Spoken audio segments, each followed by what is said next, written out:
Lieutenant general A K. Chaudhary हमारे साथ आज की शाम इस चर्चा में जुड़ रहे हैं। अनिल त्रिगुनायत सर हमारे साथ जुड़ रहे हैं। पूर्व राजनयिक विनय शुक्ला हमारे साथ जुड़ रहे हैं, विदेश मामलों के जानकार हैं और मॉस्को से जुड़ रहे हैं।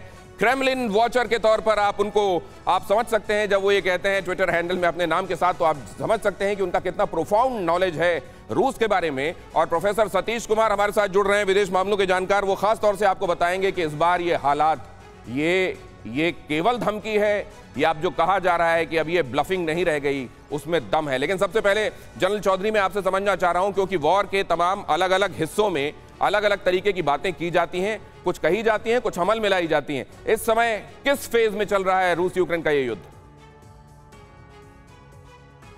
दिनेश जी, आपने जो अभी पूरी बातें बताई हैं एकदम सच है, फैक्ट्स है।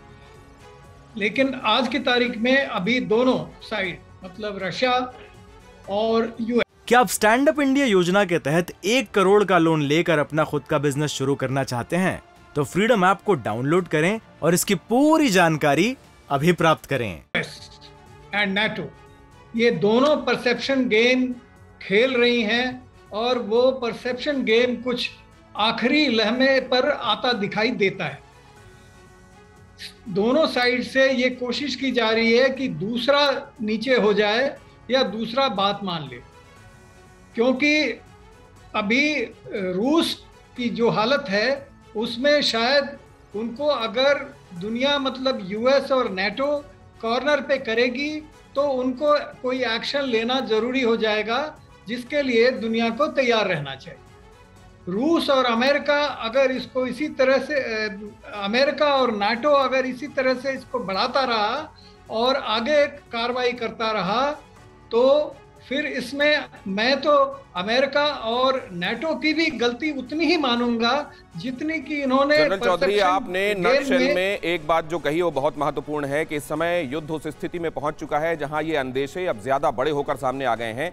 ये आपका ये ऑब्जर्वेशन बहुत महत्वपूर्ण है। अगर वॉर वेटरन्स जिन्होंने वॉर देखी है, जानी है, पढ़ी है, उसको जिया है, उस सर्विस को जिया है, अगर वो देखने लगे हैं कि अब ये अवश्यंभावी दिखाई दे रहा है और इसमें गलती दोनों ही पक्षों की होगी, तो आप समझ सकते हैं कि यहाँ पर वो होने वाला है जो 77 साल पहले हुआ था। क्या वो जो एक बुरा सपना उसके बाद दुनिया के लिए रहा, अब क्या वो बुरा स्वप्न सामने होकर चरितार्थ होने वाला है? जरा ये देखिए अहम खबर, रूस के विदेश मंत्री सर्गेई लैवरोव की यूक्रेन को चेतावनी। हम हर कीमत पर अपने इलाकों की रक्षा करेंगे, कहा सर्गेई लैवरोव ने। कब्जे वाले इलाकों की रक्षा करना, न्यूक्लियर धमकी नहीं। यूक्रेन एटमी धमकी बोलकर गुमराह करने में जुटा हुआ है, कहा सर्गेई लावरोव ने। लेकिन सर्गेई लावरोव के इस बयान के फौरन बाद यूक्रेन की तरफ से रिएक्शन आया कि देखो फिर से धमकी दी गई न्यूक्लियर हथियारों की। ये यूक्रेन इस समय रस्सी को सांप समझ रहा है न्यूक्लियर करके, या उसको समझ में आ गया है कि अब इस बार रूस गंभीर है? वो बेशक कहे नहीं, लेकिन उसका मतलब यही है कि अब टैक्टिकल वेपन का इस्तेमाल हो जाएगा। विनय शुक्ला सर, बात यह है कि कुछ बातें जो हैं कॉन्टेक्स्ट से निकाली गई हैं। राष्ट्रपति पुतिन ने न्यूक्लियर का जो नाम लिया था उससे पहले उन्होंने बहुत कुछ कहा कि जिस तरह जो है नाटो के कंट्रीज रियल टाइम इंटेलिजेंस दे रहे हैं यूक्रेन को, और वर्चुअली ये युद्ध जो है यूक्रेन और रूस का नहीं रहा और नाटो और रशिया का हो गया है।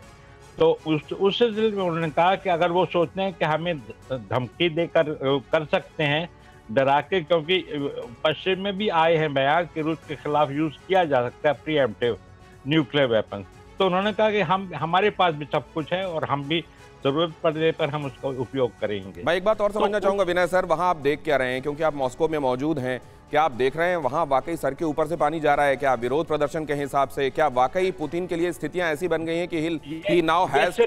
सर मीडिया में है, हाँ होते या मॉस्को में बहुत होते रहते हैं प्रदर्शन और लोग विरोध भी करते रहते हैं। नहीं, क्या इस बार पार्शियल मोबिलाइजेशन के बाद ये विरोध प्रदर्शन हद से ज्यादा बढ़ गए हैं? क्या वाकई टिकट बुकिंग बहुत ज्यादा हो गई? क्या वाकई जो सीमा से लगे हुए देश है वहां होड़ हो गई है रोड के रास्ते आगे निकल जाने की लोगों की?